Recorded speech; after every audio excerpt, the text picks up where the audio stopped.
Hi, today I'm going to be walking you through the Breakout box GM Whoa, provided by Kansas Corn STEM.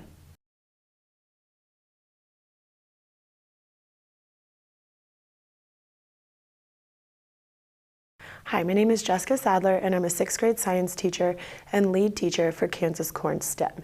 Today we're going to be going through the Breakout box GM Whoa. Let's get started. When you're doing a breakout box in your classroom, a great place to start is to provide 2 hint cards. You can give more if you'd like. I usually start with 2. I like to give these to a student who might need a little assistance or something that helps keep them engaged throughout the entirety of the breakout box.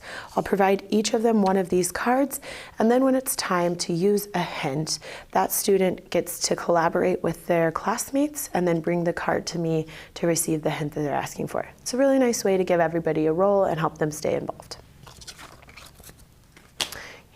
For starting out on a breakout box like this one, you're going to want to start by reading the story to your students.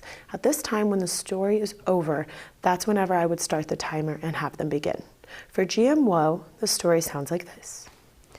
You've been complaining about never having anything good to eat at home.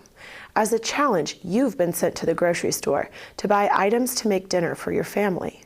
While walking down the aisles to choose what you want, you see a label that says non-GMO. You've heard the term before, but aren't sure what it means and wonder if you should go back and check the other items that you've already put in your cart. Before you continue shopping, take a quick break to test your knowledge on GMOs. But hurry, dinner needs to be ready in a few hours. And at this time, I would then start the timer of 30 to 45 minutes, depending on your class periods. The first lock that we're going to start with is this directional lock. What I like to do specifically on these 5-digit locks, and even more so when it's the directional lock, is to put a piece of colored tape so that the students realize where to start adding in the combination. You can see that the lock does have a silver marking underneath that, but sometimes they still get a little confused and they can have the combination right, and while they're putting it in, if it doesn't start here, they would then get the answer wrong.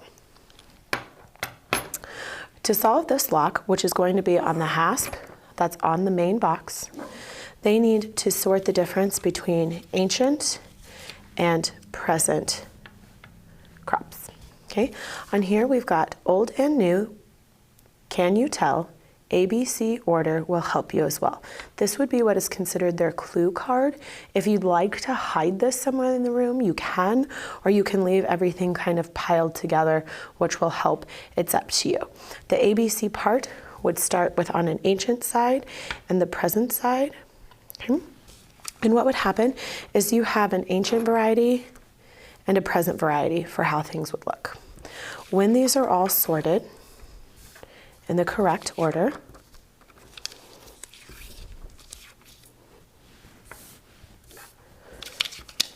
it will end up making it to where the students have not only the letters over here that you would want in ABC order, but also it will give them the arrows in the correct order here. The correct order for this lock is right, down, left, up, and right. Once they put that in, it's a nice idea to give a little push and tug. Sometimes these locks can be a little tricky. That usually helps them open right up.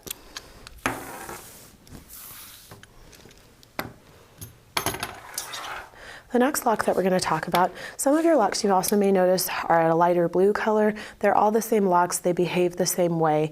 This is going to be the shape lock for this particular breakout. You can see it still has that silver marking right there that I would go in and put a colored piece or a patterned piece of tape over, whichever I prefer. Okay. For this particular lock, you're going to want your students to go to the PBS website that's listed in the lesson plan. It is pbs.org/wgbh/harvest/transgen_lo.html. And that is hyperlinked within the document, so you're easily able to click on it and it'll take you right there. At one point, this was very interactive, where you actually clicked and it showed all the steps on screen. When Adobe Flash stopped working on many websites, it is still the same. The pictures will still match, but they've put it in more of a document format for now, potentially moving back to the more interactive way later. just so you know. When you go to solve this lock, the students are going to be looking at something that looks similar to the pictures that are listed on here with the steps. The shapes have been colored red and green, but really we're going for the idea of what the shapes are, not so much their color. That's just to keep your students a little more honest. So you'll have a start card, then you will have your bacterium, you will add to a vector, then you will go to a growth medium for your bacteria, add some samplings of tomato leaf, add the growth medium for plants, spritz with herbicide, go to the growth chamber, and then examine your results.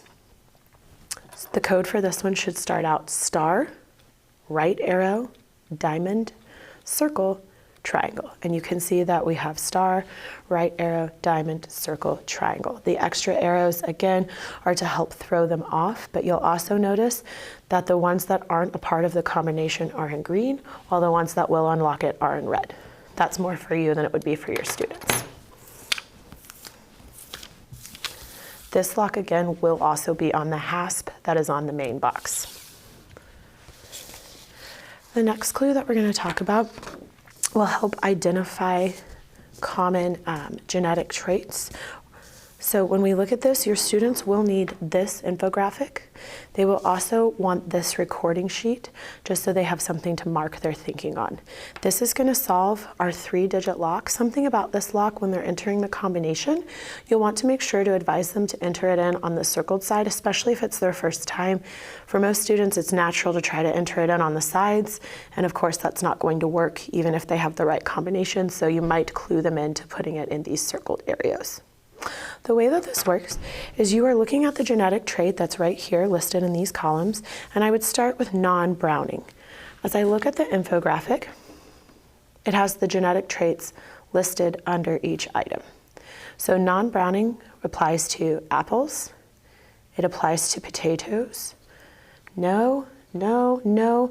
So I would look through the list. So on my recording sheet, I would have apple, potato, and 2 tally marks because 2 foods have that.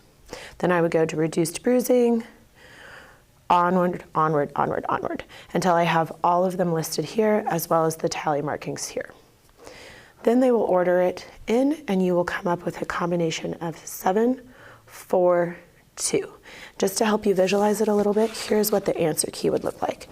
So you'll have those organisms right here, their genetic traits, and then we have those tally marks over on this side. You'll notice that you have a 7, a 4, you have 2 sets of 2s, and then everything else is a 1, so those aren't needed on the lock. This will be also attached to the hasp that is on the main box. Okay. To solve the 4-digit lock, you're going to have this posted somewhere in your room. You can attach it to a front board, you can attach it to a cabinet, you can hide it if you want to be a little bit more difficult. It's asking, what year did the first genetically modified crop become available for purchase?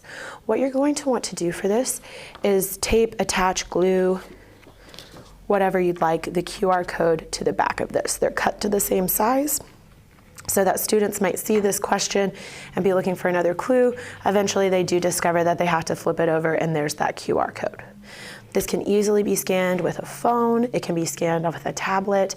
If there are Windows products, you are able to do free. There's several QR code readers that are just web-based that work seamlessly. You will notice that there is a level 1 and a level 2. If you would like your students to be a little more challenged, maybe they are at a higher lexile level in their reading, you might want to give them level 2. This is going to be a little bit more text and it's going to require a little bit more effort to get that answer. Both will lead them to the same information. The combination for this one, you are going to come up with the year 1995 or 1995. Again, this is the same as that 3-digit lock. You're going to want to prompt them to enter it into the circled spaces, not on the sides.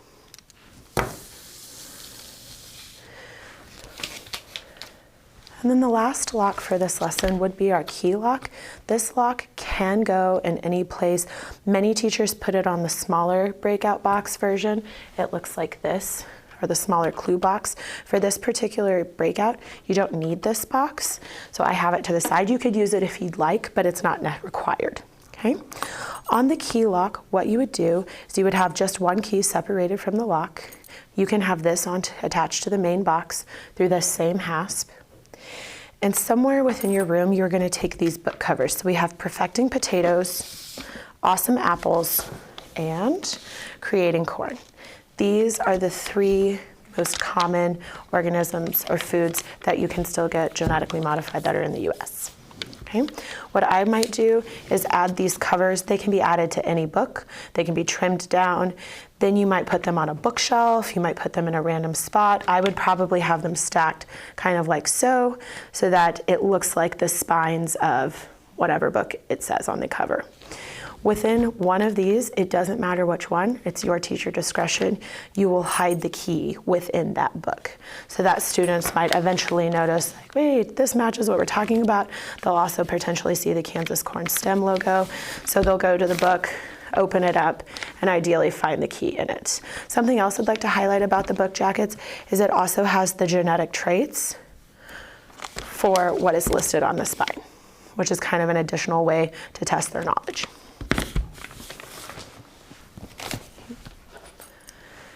And then at the end of every breakout, it's always a really good idea to kind of review with your students the material that they should have understood or what they covered while doing the breakout. At the end of the lesson, we do have several reflecting and conclusion questions. A great way to do that is to actually use the reflection cards that come in your kit. Some of them are already pre-labeled for things like SEL. What did you do that made you a great group member? How could you help? What could you have done better? What did you do really great?